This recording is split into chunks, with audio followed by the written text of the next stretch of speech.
juga sudah mengglobal. Apa yang kita pikirkan juga dipikirkan oleh orang banyak. Karena orang menghadapi krisis persoalan-persoalan yang sama sebagai penduduk bumi. Sekarang banyak generasi sudah. Apa itu akhlak mulia? Apa itu agama? Apa itu tradisi? Nah, yang penting apa yang saya makan, apa yang saya pakai, apa yang saya kendarai. Konsumerisme itu yang paling penting. Dari mana saya dapat? Di Indonesia juga ada pemerintah daerah yang membeli awal sekolah yang di apa itu? Dan dimulai.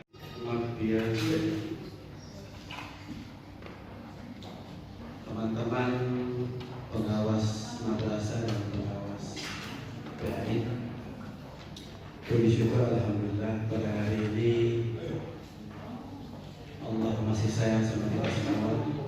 Insyaallah. Penampilan Bapak Ibu yang begitu ceria pada hari ini, apalagi baru habis sarapan. Mudah-mudahan sarapan ini tidak mempengaruhi Bapak Ibu semua untuk mengantar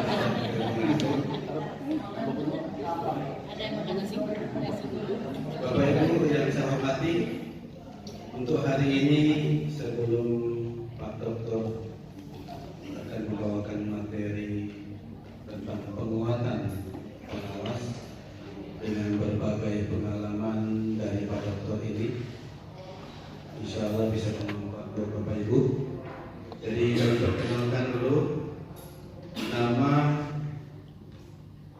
Dr. Sulaiman Mapiase, asal perguruan tinggi AIN Manado, dosen program studi pendidikan agama Islam, jabatan lektor fungsional S3, status ikatan kerja dosen tetap, pendidikan dari perguruan tinggi Al-Azhar University NC. Berarti kalau NC berarti jago bahasa Arab lagi dari membaca, kalau kemudian kita hebat. Kalau sekolah NC kita saya pernah NC jadi Bapak Ibu boleh tanya-tanya. Kemudian selanjutnya The Flinders Institute of South Australia Master of Education. Master berarti namanya master kan suhu of edukasi, suhu dari edukasi pendidikan 2007. Lalu University of Hawaii Australia Al-Azhar. Ini pendidikan, belum pengalaman beliau yang insya Allah bisa bermanfaat buat Bapak Ibu semua. Amin, amin. Jadi mohon perhatian dan dengarkan, dan kalau ada pertanyaan silakan. Demikian kami langsung serahkan kepada Pak Doktor untuk menyampaikan. Terima kasih Pak Moderator yang sudah mengenalkan. Alhamdulillah, wassalatu wassalamu ala Rasulillah. Ini jadi oleh Pak Kabid Wahyal beliau ini menyampaikan kepala. Tapi sebagai staf pengajar di perguruan tinggi YAIN Manado, saya sangat berkepentingan untuk bisa duduk sama-sama dengan Bapak Ibu. Saya katakan orang di perguruan tinggi itu tidak lebih tahu, cuma kadang so tahu. Jadi saya katakan ke beliau, kita itu green informasi. Maksudnya green informasi dari lama. Jadi saya kalau ada forum ini, bukan saya dengan para praktisi dalam bidang pendidikan, saya senang sekali. Ribut. Artinya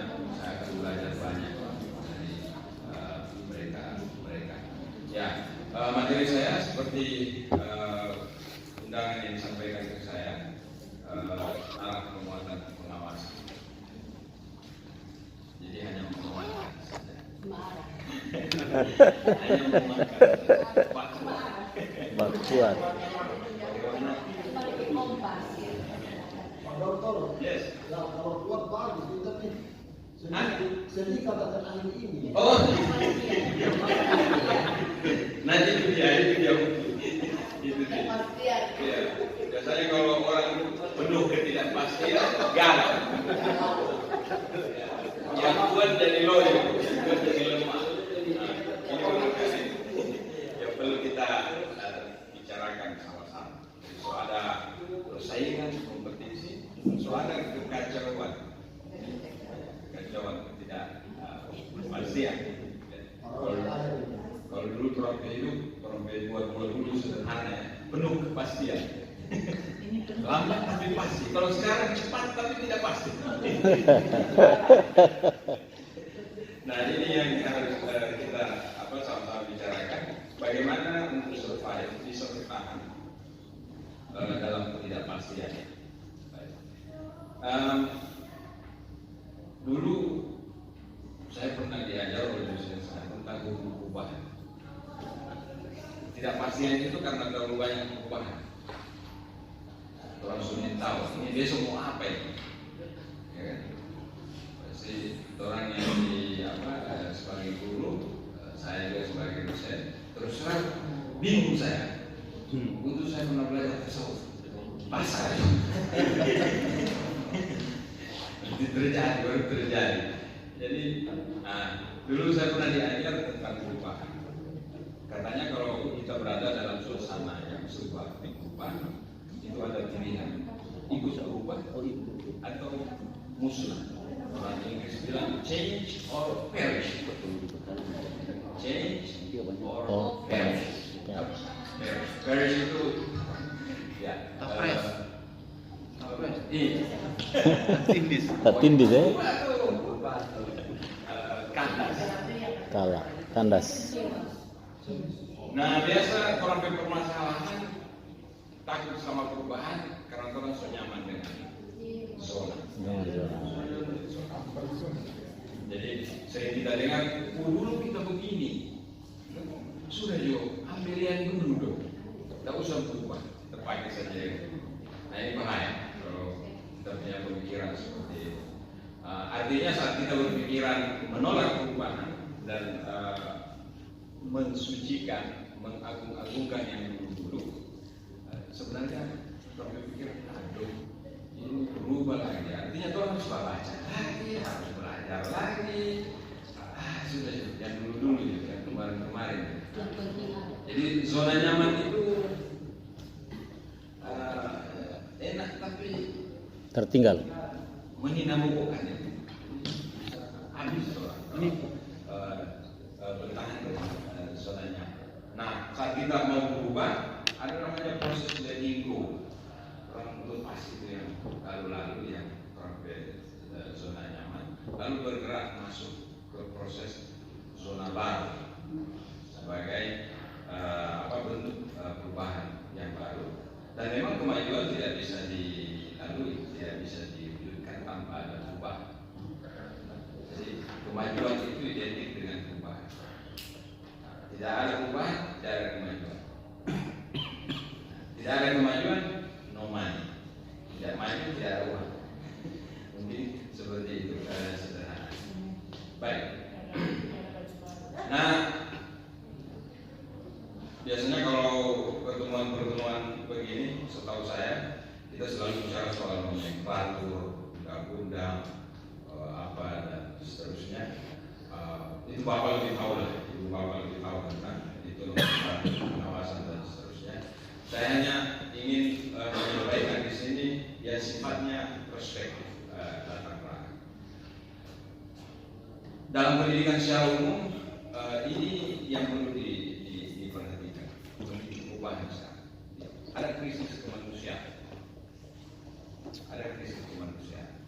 Coba lihat itu di sana di Ukraina. Iya. Yang terjadi. Nah, yang dekat-dekat di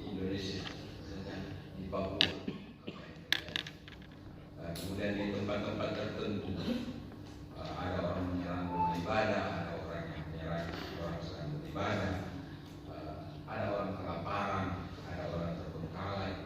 Nah, itu menjadi fenomena harian kita sekarang. Itu krisis kemanusiaan, solidaritas semakin tipis. Ukraina menjadi sekarang di dalam politik internasional. Salah satu indikasi bahwa kemanusiaan sekarang mengalami krisis. Kemudian krisis iklim.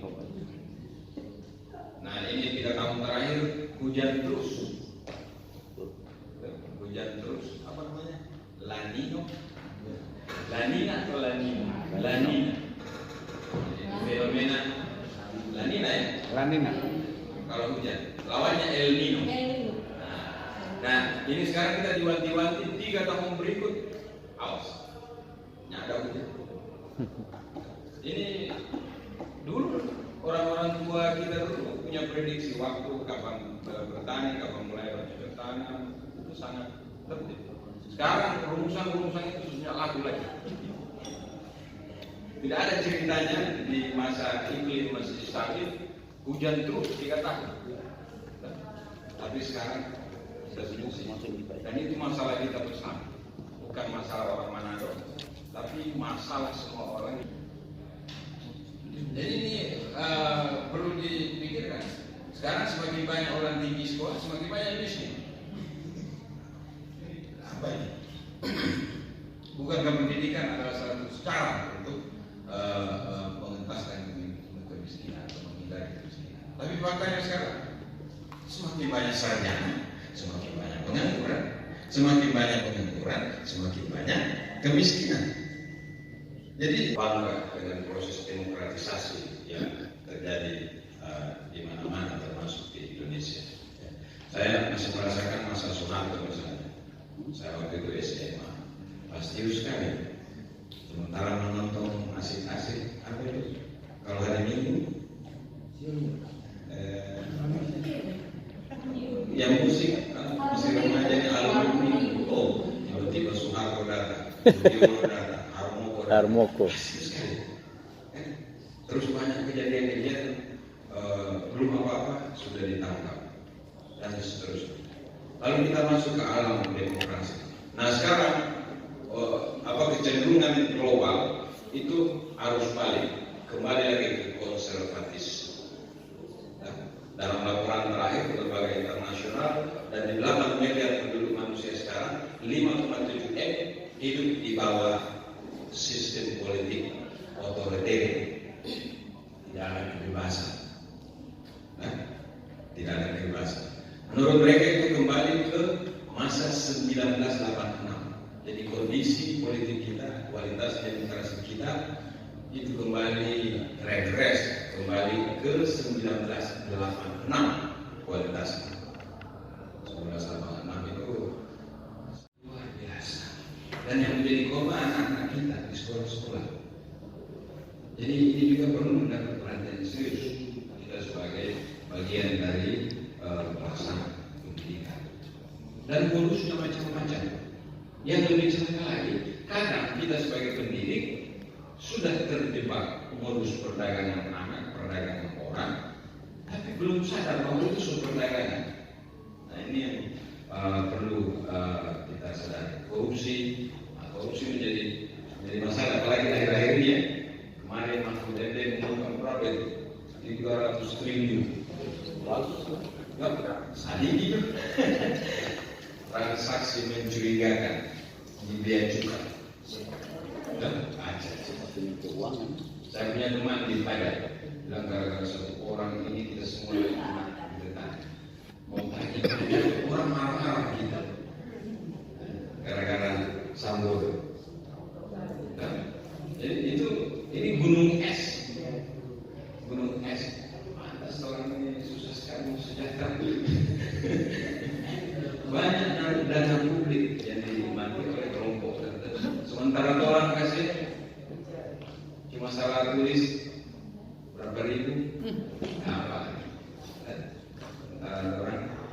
Orang ini menyalahgunakan wewenang korupsi itu harus menjadi perhatian kita sebagai bagian dari Kalau ini tidak menjadi perhatian kita, ya bagaimana nanti ke depan kita kita? Pasti lebih korup. Pasti lebih korup. Pengangguran yang saya katakan tadi, pendidikan semakin maju, pengangguran semakin maju. Salah satu penyebabnya ada ketidaksinkronan antara permintaan lapangan dengan produksi alumni dari madrasah, dari sekolah. Ini yang perlu diperhatikan. Kan lucu, masa semakin tinggi sekolahnya semakin menganggur? Masa orang sekolah tidak tahu bikin apa-apa setelah dia selesai dari sekolah? Ini yang tantangan kita bersama. Orang sekolah itu salah satu media untuk mendidik diri. Masa orang berpendidikan bingung apa dia mau bikin setelah dia selesai sekolah, turun ke masyarakat. Justru yang tidak sekolah lebih tahu apa yang dia mau bikin. Nah, ini pandangan kita. Kemudian narkoba, ini waduh sangat membahayakan. Kota-kota besar sekarang tinggal kesadaran anak-anak saja. Tersedia di mana-mana, rumah-rumah kos. Tinggal mau ambil atau tidak. Jadi hukum tidak bisa lagi satu-satunya yang kita akalkan. Tapi yang kita harus bangun adalah kesadaran dari anak-anak kita untuk memilih yang baik. Seperti peristiwa Islam Mirajnya, susu atau khamar, ambil di susu. Jadi kecerdasan itu yang harus dikembangkan di anak-anak. Tidak bisa lagi hanya mengandalkan hukum. Karena sekarang praktek atau pelaku pengedar ini lebih pintar dari hukum. Jadi yang bisa terhindar hanya yang punya kesadaran kuat, tahu memilih mana yang baik, mana yang benar. Perdagangan orang, saya sudah singgung tadi. Nah, ini agak berteori sedikit. Esensi pendidikan, jadi apapun namanya. Kalau Bapak biasa mendefinisikan pendidikan adalah usaha pendidikan dan seterusnya. Nah, kalau saya lebih umum, pokoknya apapun yang merupakan bentuk usaha menjadi lebih baik itu pendidikan. Dan kita bisa duduk di sini kalau kita berusaha menjadi lebih baik itu proses pendidikan juga terhadap diri kita. Dengan demikian sejatinya segala bentuk pendidikan termasuk madrasah dan PAI secara langsung mengusahakan perubahan serius bagi manusia dan kemanusiaan dari kondisi buruk menjadi baik atau dari baik menjadi lebih baik. Orang yang di sektor agama ini kadang dibully, kadang dibully, orang digaji dari dana publik, dari APBN, orang disertifikasi dari dana publik. Tapi kalau terjadi fenomena yang berlawanan dengan akhlak mulia misalnya atau prinsip-prinsip mulia dalam agama, orang yang jadi sesat. Ini apa gaji per orang ini? Berapa berapa triliun yang sudah dihabiskan membangun generasi ini, kenapa masih tambah tinggi sekolahnya, tambah kuat korupsinya, tambah tinggi. Itu kan guru agama kasihan, yang di sektor agama yang jadi sasaran. Jadi orang harus siap dengan kenyataan itu. Ya, tinggal sekarang diri kita masing-masing, apakah kita sudah melakukan yang terbaik untuk menyiapkan generasi ini. Nah, usaha ini seharusnya berakar pada masalah nyata. Tadi saya sudah buat slide tadi, itu masalah nyata sekarang. Ada di lokal, ada di regional, ada di nasional, ada di global. Masalah nyata. Jadi kalau pendidikan tidak memperhatikan masalah nyata ini dalam proses pendidikan, berarti pendidikan salah arah. Masalahnya B, pendidikannya Z. Nah, saya pikir sebagai pengawas kita punya posisi strategis untuk menyuarakan itu. Kalau misalnya kita perhatikan ada persoalannya ini, pendidikannya ini, itu sudah terkait dengan konten itu, cara pengajaran dan seterusnya. Nah, kemudian saya katakan lagi karena masalah ini tidak lagi lokal, tidak ada masalah yang lokal sekarang, semua terkoneksi satu sama lain. Perspektif pelaku pendidikan juga mesti global dan kompleks. Jadi tidak bisa lagi berpikir, cuma kita ini. Tapi sudah harus dalam imajinasi kita itu terkoneksi dengan seluruh penduduk dunia. Dan masalah tidak ada lagi masalah yang berdiri sendiri. Semua masalah terkait satu sama lain. Ini yang dimaksud dengan kompleks. Kadang kita, oh ini cuma masalah ini, tapi di samping masalah ada masalah, saling terkait satu sama lain. Nah, apalagi beban ganda pendidikan sekarang. Dulu tuh orang, saya ingat sekali orang tua nanti di sekolah, tahu apa yang dia tanya kalau saya pulang sekolah? Salat ada apa ya? Ada salat? Bagus. Iya bagus, ada salat. Orang tahu sunnah. Sekarang suruh naik level pertanyaannya. Nah, anak ini suruh kuliah. Kok nggak mau kerja apa? Suruh gitu sih. Saya terus terang sampai tamat S1 itu tidak pernah ditanya orang tua anak mau kerja apa. Yang dia selalu tanya ada salat, ada baik-baik, itu saja. Dia itu terlalu dulu itu kan. Jadi sekarang soleh tidak cukup sekedar mencerdaskan. Jadi tidak cukup membuat orang bisa berpikir dengan baik, sistematis dan seterusnya. Tapi pendidikan sekarang sudah menjadi proses. Saya katakan menjadi proses pendidikan sebagai aktivitas ekonomi. Jadi pendidikan sekarang itu sobaran, bukan lagi sekedar proses mencerdaskan. Dia sudah menjadi aktivitas ekonomi yang menghasilkan keuntungan dalam istilah bisnisnya margin secara finansial. Termasuk pendidikan agama dan madrasah. Ke depan, kalau pendidikan agama baik di sekolah maupun di madrasah itu tidak berkontribusi pada penguatan ekonomi bangsa, dia tidak akan menjadi arahnya seperti itu.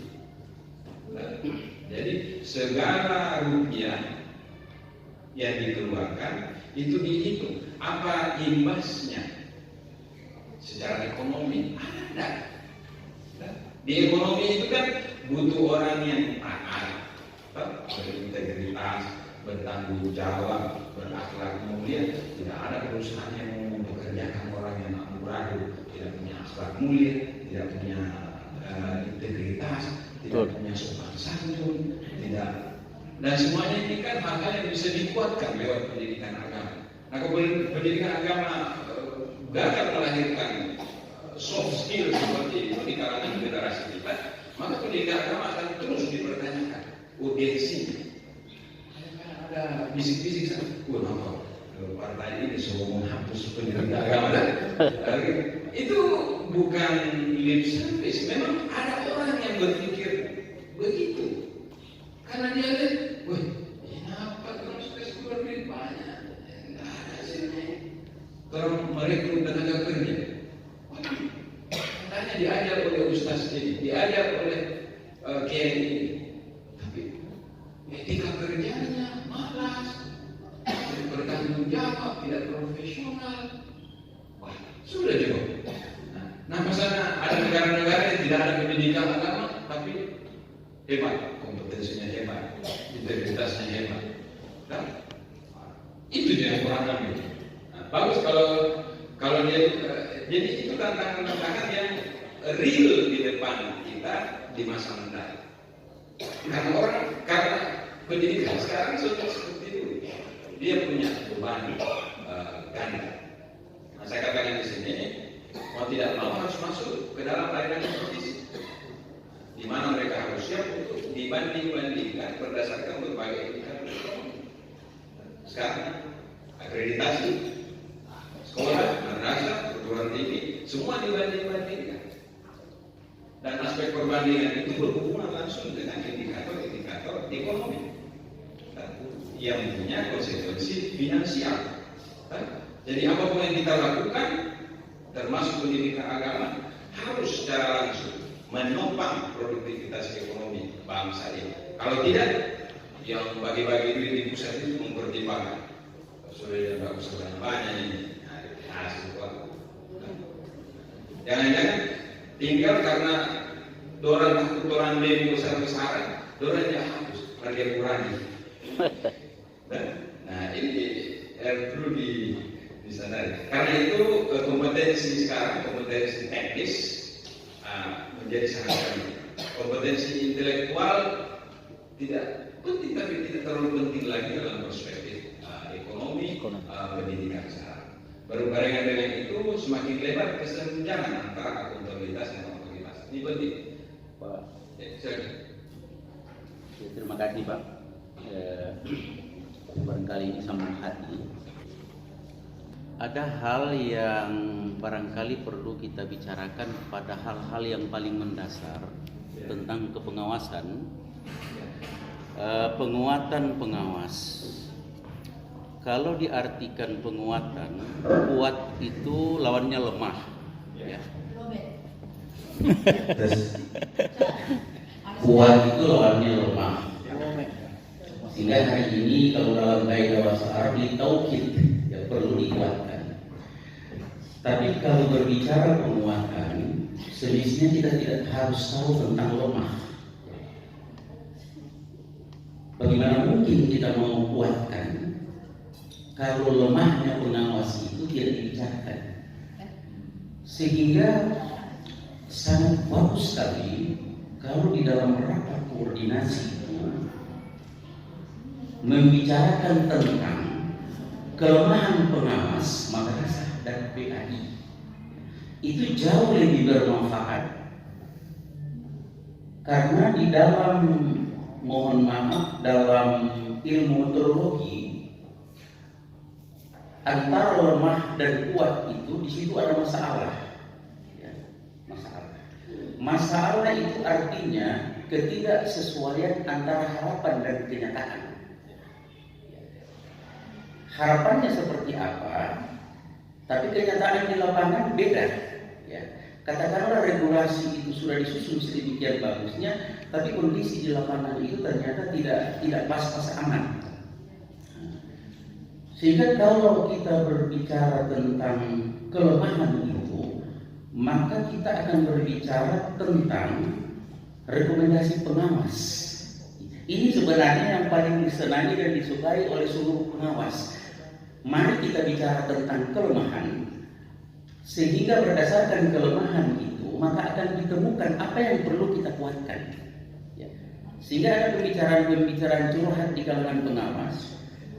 Kita ini bisa bergerak bebas, bergerak kuat apabila rekomendasi pengawas pada pertemuan itu yang bulan 2022 itu dibicarakan secara serius.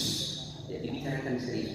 Itu jauh lebih bermanfaat kalau kita hanya sekedar melakukan analisa, ya, melakukan pengamatan, menyesuaikan dengan situasi dan kondisi. Nah, karena banyak sekali Pak permasalahan yang ada pada pengawas ini sesungguhnya banyak. Pernah kita susun 18 item rekomendasi, kemudian disebutkan jadi 11 item rekomendasi. Kita tidak berharap 11, 3 item saja dipenuhi, maka insya Allah pengawas ini akan jadi kuat dengan sendirinya. Jadi seperti itu. Jadi maksud saya Pak, langsung to the point, karena ini berbicara penguatan, apa yang perlu dikuatkan di pengawas ini Pak? Ya. Sehingga ada curhat, lemahnya kita begini. Kemudian pemateri itu akan menyambut untuk penguatan itu seperti apa kita akan kuatkan, supaya berakhir dari kalimat tadi penuh dengan ketidakpastian. Jadi kami dalam posisi itu Pak, pengawas sekarang ini dalam posisi penuh dengan ketidakpastian itu Pak. Ya. Terima kasih Pak. Yang paling tahu kelemahan dan kekuatannya. Saya akan hanya memberi inspirasi sedikit untuk mempertajam analisis terhadap teori kelemahan dan kekurangan itu. Baik. Adapun apakah inspirasinya ini mengena, perspektifnya mengena atau tidak, itu Allah. Dan saya mohon maaf kalau misalnya kurang berkenan. Oke, terima kasih. Nah, jadi fungsi-fungsi, saya lanjutkan fungsi-fungsi yang strategis untuk pendidikan agama atau untuk madrasah dan pendidikan agama ini. Ya kita kembali ke normatifnya saja. Pendidikan nasional kita fungsi mencerdaskan, fungsi melahirkan orang-orang beriman dan bertakwa, berakhlak mulia, sehat, demokratis, bertanggung jawab. Itu fungsi-fungsi yang strategis yang harus kita pertimbangkan sebagai bagian dari pelaksanaan pendidikan.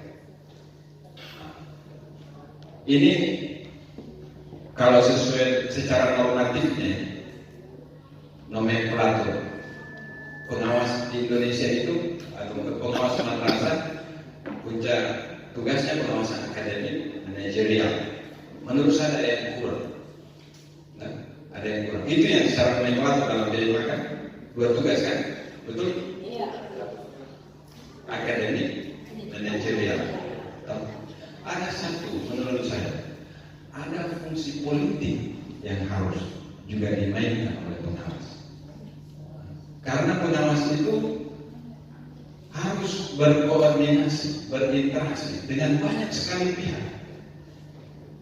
Dan proses ini tidak bisa dianggap netral. Ada berbagai kepentingan di sana. Jadi mungkin secara undang-undang, secara peraturan tidak dituliskan, tapi ini perlu dipertimbangkan fungsi itu, fungsi politik seorang pengawas. Jangan kita jadi pengawas, apa istilahnya, lugu saja begitu.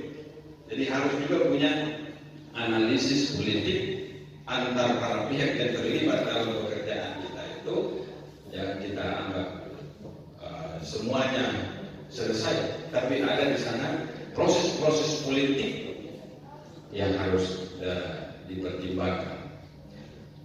Kemudian ini ibu bapak tahu ya, sesuai peraturan ada wewenang tanggung jawab dan seterusnya. Dan ini luar biasa, sangat mulia sekali. Perencanaan proses hasil pendidikan itu bertumpu di pundak pengawas menurut naskah ini. Menurut naskah ini, kurikulum.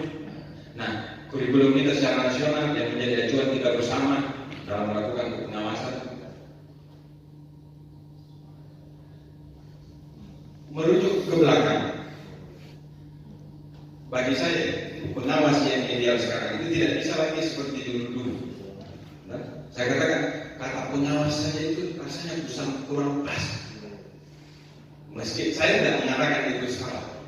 Pengawas, Pengawas proyek. Saya kalau dengar kata awas ada pengawas. Oh, bagaimana itu? Dan bagaimana secara psikologi ya? Saya misalnya guru, ya kan? Dan saya biasa dengar begini, kayak ini tegang sekali di sekolah.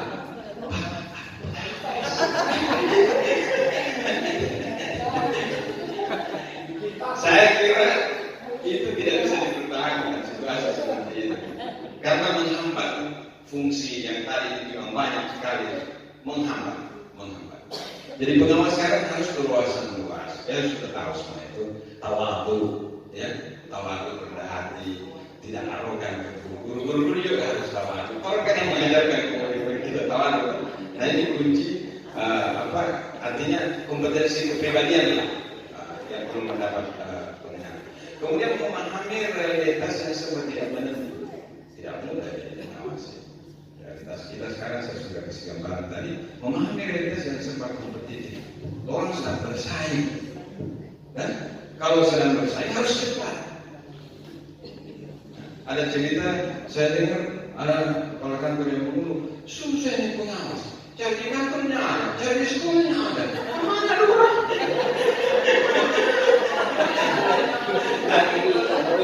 Iya. Nah itu kan, saya kan sekarang ada IT, masa kepala kantor, saya tidak tahu ini bagaimana.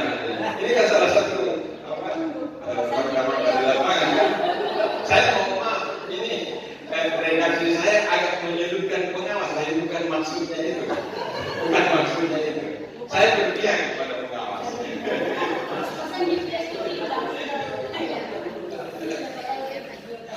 Nah, memahami realitas politik yang kompleks dan dinamis, ini harus tahu. Jabatan-jabatan struktural dan seterusnya itu kan banyak TTP politiknya, identitas dan seterusnya kan. Pengawas harus jadi melihat itu. Dengan siapa dia bicara, dengan siapa dia putarnya harus mantap. Karena sebenarnya pengawas tidak penting. Saya hanya mau mensukseskan pendidikan, itu kepentingan saya. Tapi harus juga sadar realitas politik kita. Jangan sampai karena kita tidak sadar dengan realitas politik kita, sehingga kita salah bicara, salah melangkah, akhirnya semua fungsi pengawasan tertutup.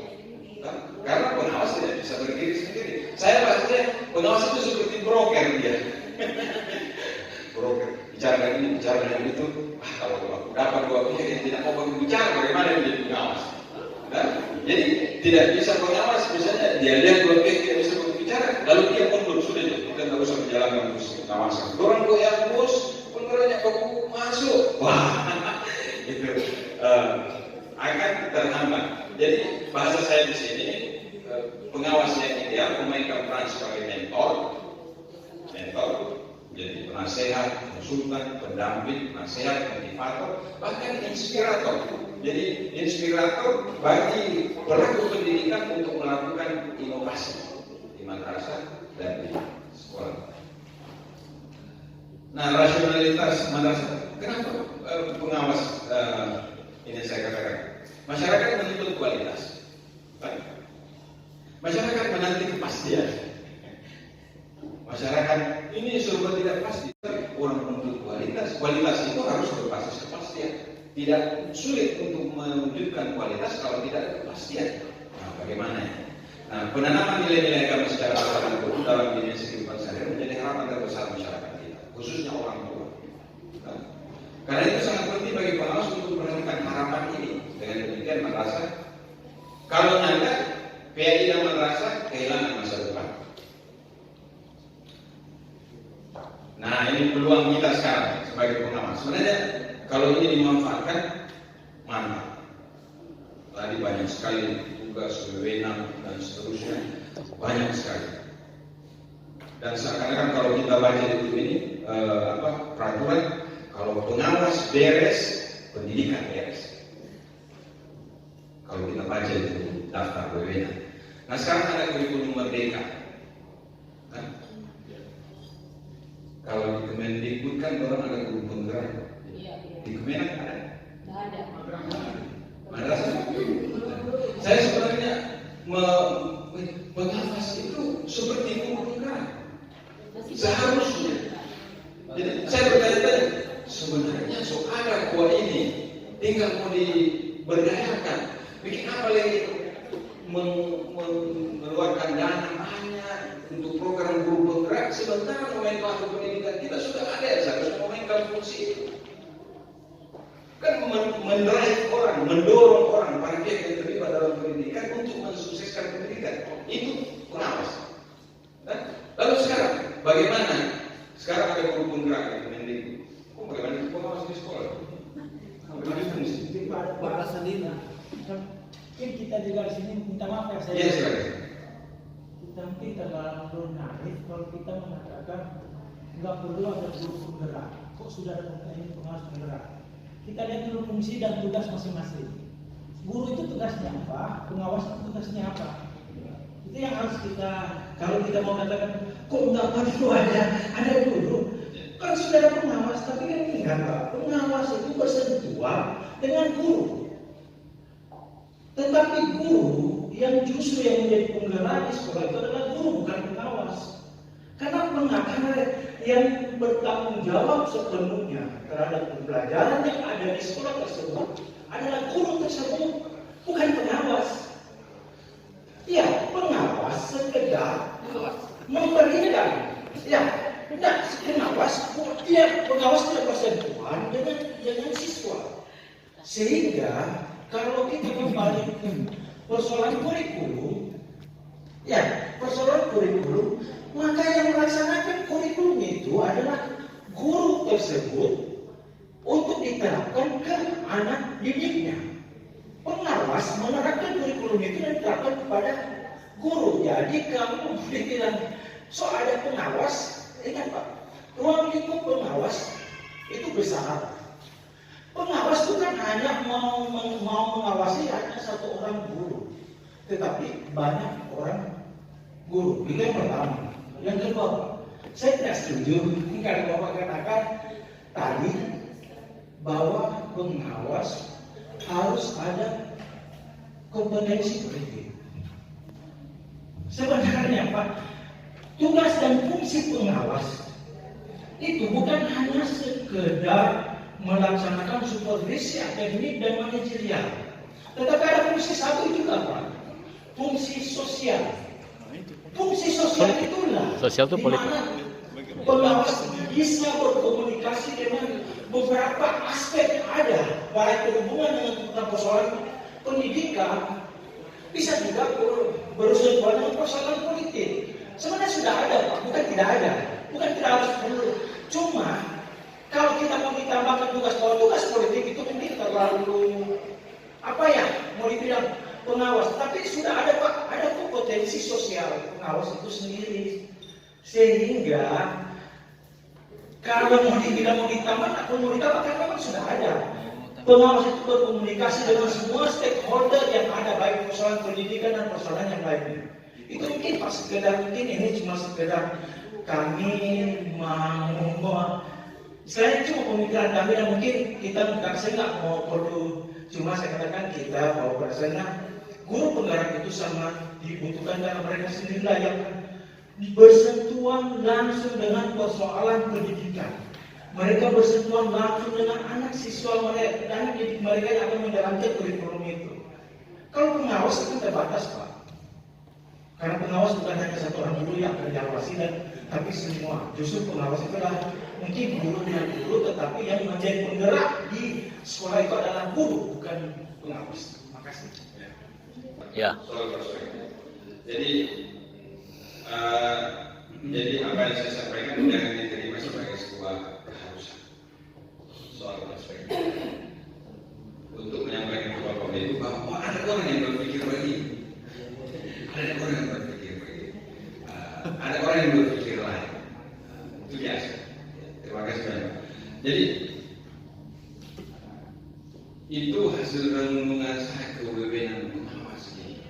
Saya sekali fungsinya sangat strategis. Dan saya sadar bahwa pengawas itu tidak langsung, tapi sangat berpengaruh kalau fungsinya berjalan secara efektif. Sangat berpengaruh ke guru, sangat berpengaruh ke kepala, sangat berpengaruh ke teknik, sangat berpengaruh ke siswa. Meskipun mereka tidak mengajar ke siswa.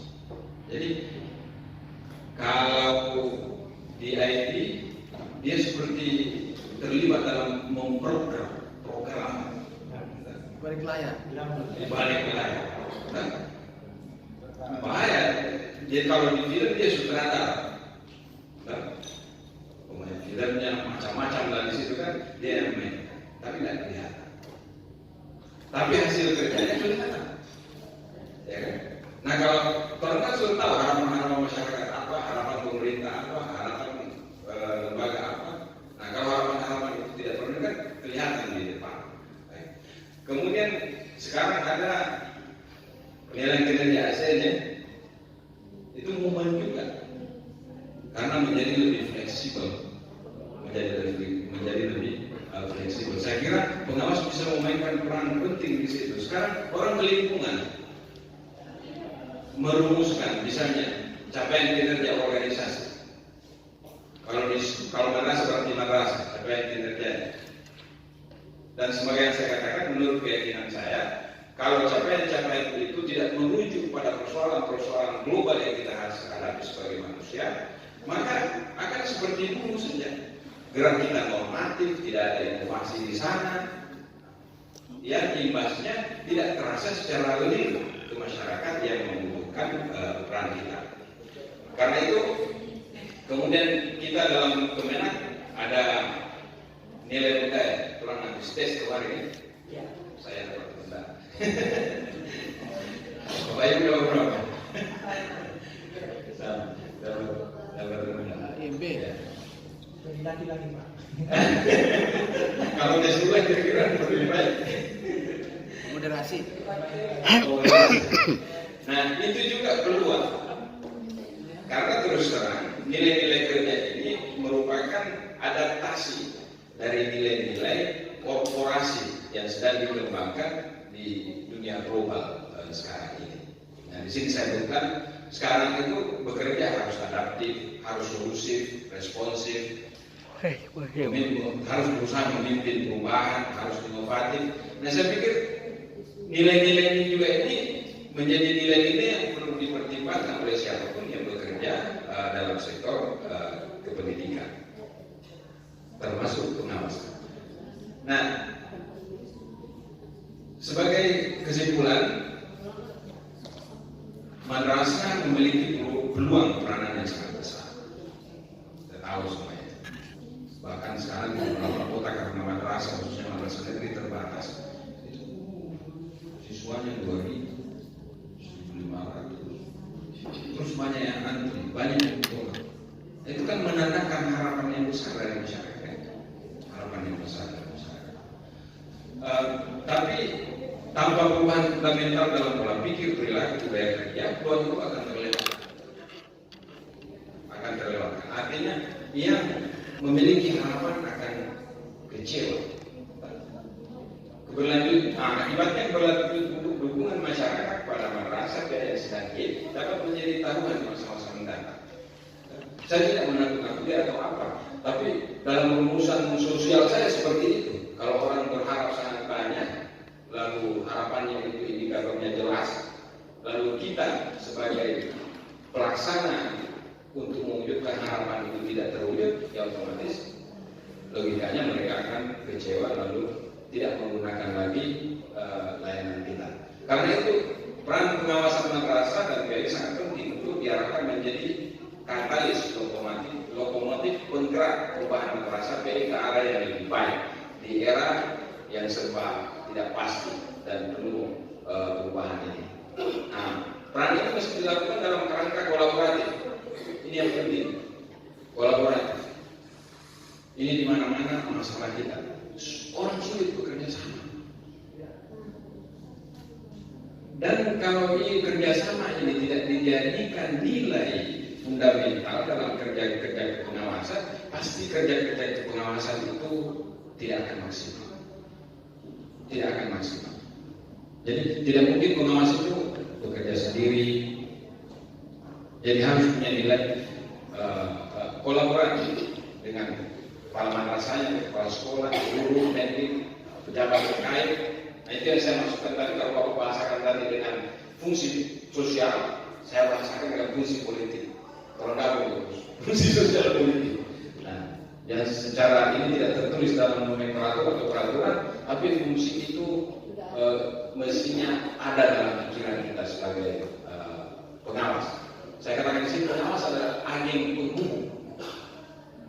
Agen dan jangan kira penghubung ini sangat penting.